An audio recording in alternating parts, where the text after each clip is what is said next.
bukan imam, guru ngaji itu akan mendapatkan 400.000 per bulan dari Pemkot, karena secara undang-undang pegawai pemerintah itu menjadi kewajiban pemerintah harusnya bagi. Sebab kita berorganisasi tidak semata-mata merujuk kepada ADART atau peraturan atau undang-undang.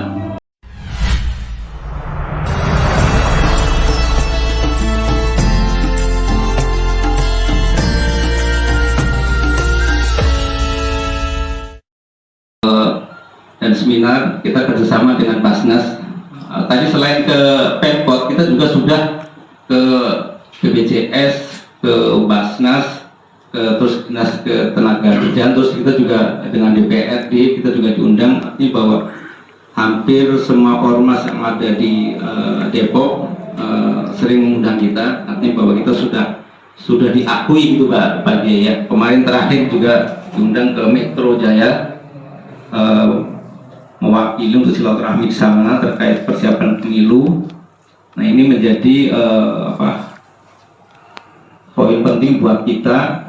Ternyata kita di Depok juga sudah diakui oleh ormas-ormas. Juga kemarin juga pertama awal kita juga diundang di DPRD untuk terkait perda tentang tenaga kerja. Baik, di situ kita mengusulkan ada 3 item, bahwa untuk pekerja rentan itu kita usulkan itu marbot, terus ada guru ngaji dan imam. Nah, rupanya tahun ini itu sudah dimulai bahwa untuk imam itu akan mendapatkan bukan imam, guru ngaji itu akan mendapatkan 400.000 per bulan dari Pemkot, karena secara undang-undang pegawai pemerintah itu menjadi kewajiban pemerintah harusnya bagi. Cuma karena keterbatasan, kemarin waktu saya ketemu dengan Pak Wakil Wali Kota pada waktu peresmian masjid itu, dia menyampaikan untuk tahun depan itu baru dimulai untuk yang guru ngaji, tapi jumlahnya juga masih terbatas. Kayaknya sebenarnya kita yang poin utama sebenarnya marbot.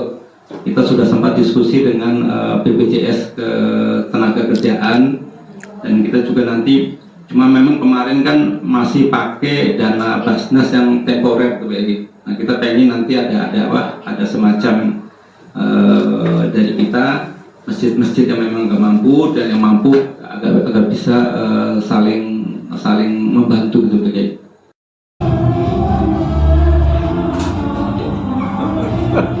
Sampaikan salawat dan salam kepada Nabi kita Muhammad SAW. Mudah-mudahan kita di padang mahsyar dikumpulkan bersama-sama orang yang kita cintai, tentu di bawah bendera Nabi kita Muhammad Sallallahu Alaihi Wasallam. Pak Ketua DMI Depok,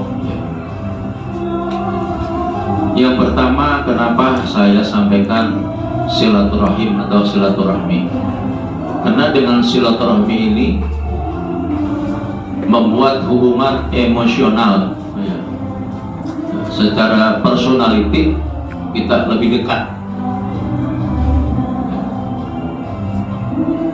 Sebab kita berorganisasi tidak semata-mata merujuk kepada ADART atau peraturan atau undang-undang.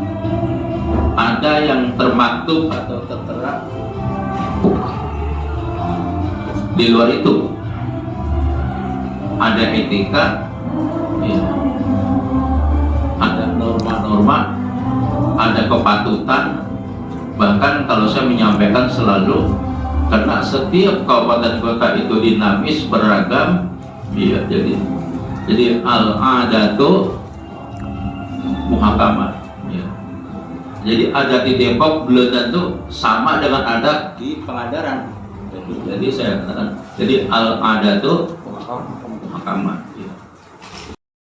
Masya Allah, saya banyak ilmu nih dapat nih Pak.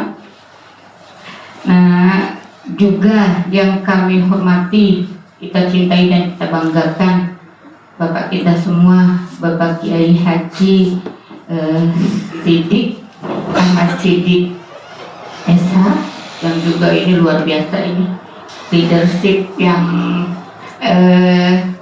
jadi pemimpin itu terkadang harus jadi macan ya Pak.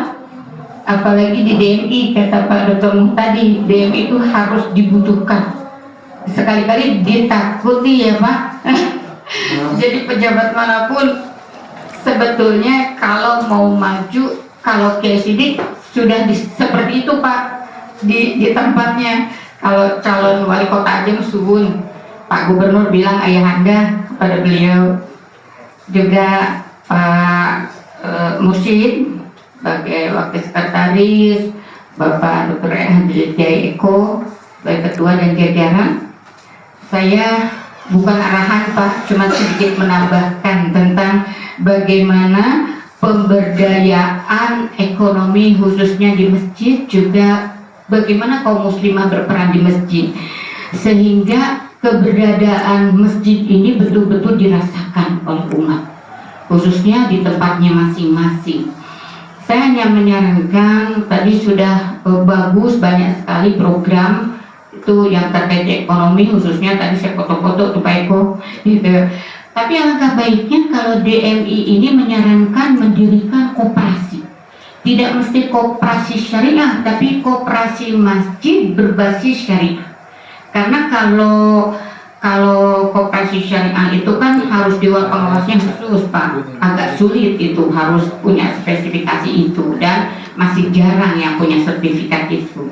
Nah kalau ada koperasi di bawah pengawasan DMI, itu pemberdayaan ekonomi insya Allah, apalagi kalau koperasinya itu terkait dengan usaha Pak, kita bisa menjual sembako murah dan lain sebagainya. Nah koperasi juga bisa mengadakan bazar Pak di pelataran. Kalau kita bertukar ekonomi di dalam masjid haram ya Pak Kiai, tapi kalau di pelataran tidak.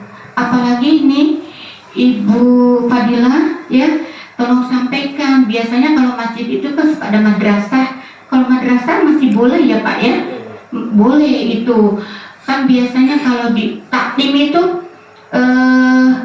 suka banyak racunan kantong Bu, orang yang ngeluarin baju muslim, jualan bros, jualan kerudung gitu ya.